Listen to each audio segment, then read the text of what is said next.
বঙ্গোপসাগরে সৃষ্ট নিম্নচাপ এবং অমাবস্যার প্রভাবে মেঘনা নদীর পানি বিপদসীমার উপর দিয়ে প্রবাহিত হওয়ায় বরিশালের মেহেন্দিগঞ্জে দেখা দিয়েছে ভয়াবহ জলাবদ্ধতা। প্লাবিত হয়েছে বিস্তীর্ণ এলাকা, ডুবে গেছে রাস্তাঘাট, বসতঘর, মাছের ঘের এবং শিক্ষা প্রতিষ্ঠান। বিস্তারিত দেখুন ইউসুফ আলী সৈকতের তথ্যচিত্রে। সবচেয়ে ক্ষতিগ্রস্ত হয়েছে উত্তর উলানিয়া ইউনিয়নের মেঘনার তীর ঘেঁষে নির্মাণাধীন আলীগঞ্জ উলানিয়া 16 কোটি টাকার 4 লেনের সড়কটি। শুক্রবারের জোয়ারে রাস্তাটির অন্তত 10টি স্থানে বড় বড় গর্তের সৃষ্টি হয়েছে, যা এখন চলাচলের সম্পূর্ণ অনুপযোগী হয়ে দাঁড়িয়েছে।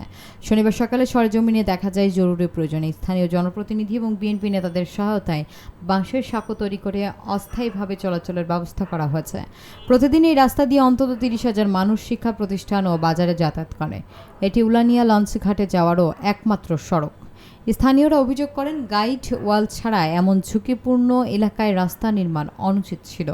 বরিশাল উত্তর জেলা বিএনপি সদস্য আকবর চৌধুরী এবং স্থানীয় যুবদল সভাপতি আসাদুল হক মিল্টন রাস্তাটির দুর্বল নির্মাণের জন্য সংশ্লিষ্ট ঠিকাদারদের দায়ী করেন এবং দ্রুত গাইড ওয়াল সহ টেকসইভাবে নতুন পরিকল্পনায় কাজ শুরু করার আহ্বান জানান। উপজেলা নির্বাহী কর্মকর্তা মোহাম্মদ রিয়াজুর রহমান জানান, রাস্তার ক্ষয়ক্ষতি পরিদর্শন করে দ্রুত পুনর্নির্মাণে পদক্ষেপ নেওয়া হবে। বিগত দিনে গাড়ি চালাই রোডেই, আমাদের তো আর যাওয়া আসার এই রোড ছাড়া কোনো জায়গা নেই, শুধু এই রোডটাই আছে। এখন এই রোডটা তো আমাদের যাতায়াত বন্ধ হয়ে গেছে গতকালকে বন্যার পানিতে। আমাদের এখন ইনকাম নাই বললেই চলে, আমরা গাড়ি চালাইতে পারি না। পানিতে রাস্তাটা ভাঙ্গা গেছে। গতকালকে রাস্তাটা ছিল, কিন্তু গতকালকের বন্যার পানিতে রাস্তাটা ভাঙ্গা গেছে।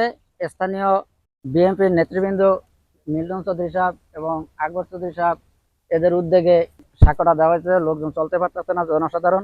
উত্তর উলানিয়া ইউনিয়নে যে মেঘনার উজানের পানিতে একাধিক স্থানের রাস্তার ভয়াবহ ভাঙ্গন তথ্য আমরা দেখছিলাম এবং জানলাম। এই বিষয়টা আপনি অবগত আছেন কিনা বা কোনো ধরনের ব্যবস্থা? হ্যাঁ, অবগত আছি। আমাদের উপজেলা ইঞ্জিনিয়ার সাহেব তিনি কালকে সকালে ওখানে যাবে এবং যে যে ব্যবস্থা নেওয়া দরকার সে ইমিডিয়েটলি কালকে নেবে এবং ওখানে যাতে যে ভাঙন হয়েছে এই ভাঙনটা যাতে পানি আর না ঢুকতে পারে এজন্য যথাযথ ব্যবস্থা গ্রহণ করবে। কাজের মান নিয়ে তো অসন্তুষ্ট অনেকেই। এজন্য এ ব্যাপারে আমরা এক্সচেঞ্জ সাহেবের সাথে কথা বলেছি, সে কন্ট্রাক্টরের সাথে কথা বলবে যাতে এই নিম্নমানের কাজ না করতে পারে।